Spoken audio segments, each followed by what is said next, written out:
Election అప్డేట్స్ను అందరికంటే ముందుగానే తెలుసుకోవాలంటే ఈరోజే ఆర్టీవీ లైవ్ యాప్ని మీ మొబైల్లో డౌన్లోడ్ చేసుకోండి. అబ్కీ బార్ 400 పార్ అనేది బీజేపీ స్లోగన్ తోటి ముందుకు వస్తుంది.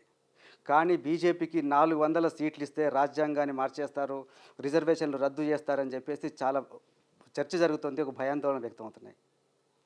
నిజంగా అట్లా జరుగుతుందా జరగదా? రాజ్యాంగాన్ని గురించి మాట్లాడే అర్హత కాంగ్రెస్ పార్టీకి లేదు సార్.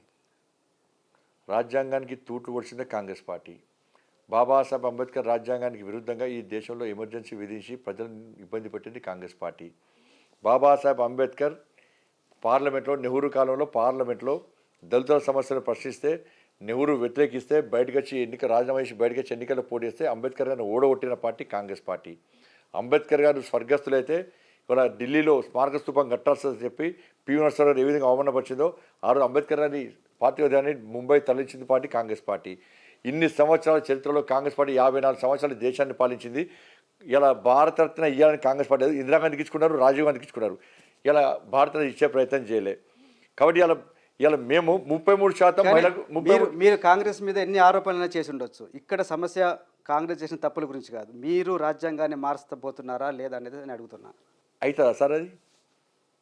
అది అవుతుందా సార్? వల్ల జనం ఉరికిచ్చి రోడ్ల మీద కొడతారు సార్. మీరు 400 సీట్లు అడుగుతుంది 2/3 మెజార్టీతో రాజ్యాంగ మౌలిక విధానాన్ని మార్చాలని ప్రయత్నం చేస్తున్నారని. ఇవన్నీ 6 గ్యారెంటీల మీద ప్రజల దృష్టి మళ్లించడానికి 400 సీట్లు సార్. ఇప్పుడు మా దానిలో 400 సీట్లు ఉంటే మళ్ళీ ఎస్సీ ఎస్టీ బీసీలకు సంబంధించి ఎంపీలు ఉంటారా సార్? మా దగ్గర వాళ్ళు ఒప్పుకుంటారా సార్? ఇలా దేశంలో 16 రాష్ట్రాల్లో మేము అధికారులు ఉన్నాం. మా ఎమ్మెల్యేలు ఎస్సీ ఎస్టీ బీసీలు ఎమ్మెల్యేలు లేరా? కాంగ్రెస్ పార్టీ 3 రాష్ట్రాలు ఉంది కదా. ఇలా మేము రిజర్వేషన్ రద్దు చేస్తామంటే 33% మహిళలకు రిజర్వేషన్ చేయడానికి చిత్తశుద్ధి ఎందుకు పనిచేస్తాం? అగ్రవర్ణాల్లో పేదలకు రిజర్వేషన్ ఎందుకు ఇస్తాం? వాళ్ళు పిలిపిస్తున్నారు, ఎస్సీ ఎస్టీ బీసీలు బీజేపీకి ఓటేయకండి, బీజేపీ గెలిస్తే మీ హక్కులు పోతాయి, మీ రిజర్వేషన్లు పోతాయి. ప్రజలకు ఒకటే, మాకు మోడీ గ్యారంటీ, మాకు నమ్మకం ఉంది. ఫస్ట్ మీరు ఇచ్చిన 6 గ్యారెంటీల మీద మాట్లాడండి. మోడీ గ్యారంటీకి వారంటీ అయిపోయింది అంటున్నాడు రేవంత్ రెడ్డి. అందుకే ప్రజలకు తెలుసు వారంటీ అయిపోయిందా గ్యారెంటీ ఉందా అనేది. మీ గ్యారెంటీ గురించి ప్రజలు వస్తున్నారు. ఫస్ట్ దాని మీద సమాధానం చెప్పాలి. ప్రజలు ఇలా రిజర్వేషన్ల రద్దు విషయంలో వాళ్ళకి తెలుసు ఇది జరగని సమస్య, అసలు ఎట్టి బస్సులో ఇది జరిగి తీరదు. ప్రజలు ఒప్పుకుంటారా సార్ రిజర్వేషన్ రద్దు చేస్తామంటే? కాబట్టి ఇది అవాస్తవం ఇది. కాబట్టి మన 6 గ్యారెంటీల మీద రేవంత్ రెడ్డి గారు ప్రజల దృష్టిని మళ్లించే ప్రయత్నం చేస్తున్నాడు. అందుకే గాడి గుడ్డు పెట్టుకొని తిరుగుతున్నా చెప్పి ఇది మొత్తం ఏ సర్వే చూసినా కూడా ఇవాళ ఎప్పుడైతే రిజర్వేషన్ అంశాన్ని తీసుకొచ్చిందో కాంగ్రెస్ పార్టీ ఇలా మొత్తం గ్రాఫ్ మొత్తం తగ్గిపోయింది, అది అవుట్ అయిపోయింది. ఇవాళ మొత్తం ఇలా ఏ సర్వే చూడండి ఇవాళ మీరు. కానీ చాలా బీసీ ఆర్గనైజేషన్లు కూడా మీటింగ్లు పెడుతున్నారు, ఏదో పడతలేరు. ఏదో ఒక బ్యాచ్ వేసుకొని తిరుగుతున్నారు, అంతే. ఒక బ్యాచ్ వేసుకొని తిరుగుతారు. వాళ్ళకి కావాల్సిన 6 గ్యారెంటీ సార్. రిజర్వేషన్ రద్దు అనేది అది సాధ్యం కాని పని అని చెప్పి మీరు చెప్పండి సార్, అవుతుందా సార్? అది 2000 సంవత్సరంలోనే అటల్ బిహారీ వాజ్పేయి ప్రైమ్ మినిస్టర్గా ఉన్నప్పుడు రాజ్యాంగాన్ని సమీక్షించడానికి జస్టిస్ వెంకటాచలయ్య కమిటీ చేసిన మాట నిజం సార్. వెంకటాచలయ్య కమిషన్ ఏం చేసింది సార్? అది 2002లో కమిషన్ రిపోర్ట్ కూడా ఇచ్చింది. ఆ రిపోర్ట్ని మోడీ నెక్స్ట్ 3వ ప్రధాని అయితే అమలు చేయబోతున్నారు అనేది వాళ్ళు చెప్తున్న వాదన.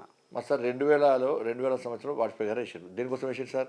రాజ్యాంగాన్ని కాదు సార్. బాబాసాహెబ్ అంబేద్కర్, మా దీన్ దయాళ్ ఉపాధ్యాయ, మా సిద్ధాంతం అభివృద్ధి సంక్షేమ ఫలాలు చిట్ట చివరి వ్యక్తికి కూడా అందాలని చెప్పి అంబేద్కర్ గారి ఆలోచన విధానానికి అనుగుణంగా కాంగ్రెస్ పార్టీ హయాంలో ఇది జరగలేరు. కాబట్టి దీన్ని ఇంకా తీవ్రతరం చేయాలని చెప్పి వెంకటాచలయ్య కమిషన్ వేస్తే అది రిపోర్ట్ ఇచ్చింది. ఆ రిపోర్ట్ తప్పైతే 2004 నుంచి 2014 వరకు కాంగ్రెస్ పార్టీ ప్రభుత్వమే కదా సార్. మరి గాడి పనులు తోమిందా సార్? ఏం చేసింది సార్ కాంగ్రెస్ పార్టీ? ఈ నివేదిక మీద కాంగ్రెస్ పార్టీ ఏం చేసింది సార్? ఎందుకు మాట్లాడలేదు కాంగ్రెస్ పార్టీ ఆ రోజు? కాబట్టి ఏదో పట్టుకొచ్చి చేస్తామంటే సాధ్యంగా ఇప్పుడు ప్రజలు నవ్వుకుంటారు సార్. రిజర్వేషన్ రద్దు అనేది అది మామూలు విషయమా సార్? అది కానీ ఈ విషయం కొంచెం బీజేపీని షేక్ చేసినట్టు ఏం చేయలేదు సార్. కాంగ్రెస్ పార్టీ షేక్ అయింది, దాని షేక్ బ్రేక్ పడ్డది కదా. కానీ ప్రధాని Amit Shah and RSS chief Mohan Bhagat కూడా వచ్చి దాని మీద నేను సార్ ఇలా నరేంద్ర మోడీ గారు క్లియర్గా పేరు ఆ ఆర్ఎస్ఎస్ తీసుకొచ్చారు. మధ్యలో ఆర్ఎస్ఎస్ తో క్లారిటీ ఇవ్వండి, మళ్ళీ మూసుకొని కూర్చున్నారు. నరేంద్ర మోడీ గారిని తీసుకొచ్చారు. నరేంద్ర మోడీ గారు నేను బతుకున్న రోజులు ఇది జరగదని చెప్పి అన్నారు. నేను ఇలా ఆర్టీవీ వేదికగా చెప్తున్నాను సార్. నేను ప్రమాణం చేస్తున్నా. నేను ఒక ఇంతకుముందు ఎంపీనే కదా సార్. నేను ఒక జాతీయ ప్రధాన కార్యదర్శినే కదా. నా మాటకు అంత లేకుండా ఇంత విలువ ఉంటుంది కదా సార్. ఇలా నేను ప్రమాణం చేస్తున్నాను సార్. మీరు ప్రమాణం చేసి చెప్తారా? పక్కా మోడీ ప్రభుత్వం వచ్చినా కూడా రాజ్యాంగాన్ని మార్చారు, రిజర్వేషన్ పోవని చెప్పి. సార్ నేను చేసిన, ఇప్పుడు చేస్తున్నా. చేయండి సార్ నేను దేవుని ప్రమాణం చేసి చెప్తున్నా, ఎట్టి బస్సులో రిజర్వేషన్ విధానాన్ని ఎట్టి బస్సులో రద్దు చెయ్యము, ప్రసక్తే లేదు. ఇది చేసిన ఇలా కాంగ్రెస్ పార్టీ నాయకులు మీరు ఆర్టీవీ పిలిపించి అట్లా రద్దు చేసే ప్రయత్నం జరిగితే రద్దు చేసే మీ ప్రయత్నం ప్రభుత్వం మీద కూడా చేస్తే మీరు తిరుగుబాటు పక్కా చేస్తారా? తిరుగుబాటు చేస్తా. అసలు రాజకీయాలు కూడా బయటకు వచ్చి యుద్ధం చేస్తాను నేను దేవుని మీద ప్రమాణం చేసి చెప్తున్నా. సో ఇలా కాంగ్రెస్ పార్టీ మీరు ఆర్టీవీ ఛానల్ పిలవాలి, మీరు ఆర్టీవీ ఛానల్ పిలిచి ఇదే రేవంత్ రెడ్డి గారిని పిలవాలి. మతపరమైన రిజర్వేషన్లు మేము రాజ్యాంగానికి విరుద్ధమైనటువంటి కోర్టు కొట్టేసినటువంటి కోర్టు వ్యతిరేకించినటువంటి మతపరమైన రిజర్వేషన్లు మేము ఇవ్వము, ఇచ్చి బీసీ ఎస్సీ ఎస్టీలో పుట్టగొట్టమని చెప్పి ప్రమాణం చేసే దమ్ము మీకుందా సార్? రమ్మని చెప్పండి. ఇవాళ నేను ప్రమాణం చేసిన ఇలా 4% రిజర్వేషన్ ఇచ్చేసారు. ముస్లిం సార్ కొన్ని ఇచ్చారు సార్. ముస్లింలను బీసీలుగా మారుస్తూ 4% రిజర్వేషన్ ఇచ్చారు.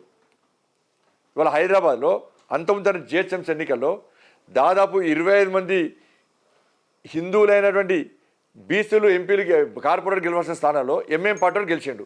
దాని మీద కాంగ్రెస్ పార్టీ సమాధానం చెప్పండి. మరి బీసీ ఎస్సీలకు అన్యాయం జరిగిందా లేదా? మరి దాని గురించి ఎందుకు మాట్లాడలేరు వాళ్ళ?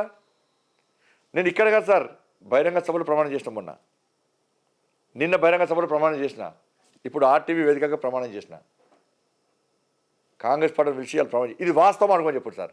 ఇది పక్క పెట్టండి. ఇవాళ మీరు చేసే ఆరోపణలు వాస్తవమా, మీరు క్రియేట్ చేసినరా, రచ్చి ప్రమాణం చేయమని చెప్పండి. చేస్తారా వాళ్ళు? అన్ని 6 గ్యారెంటీలు సార్. నేను ఇప్పుడు చెప్తున్నా కదా, మాకు 6 గ్యారెంటీల మీద క్లారిటీ రావాలి, దాని మీద ఎన్నికలకు రావాలి. నమస్తే అండి.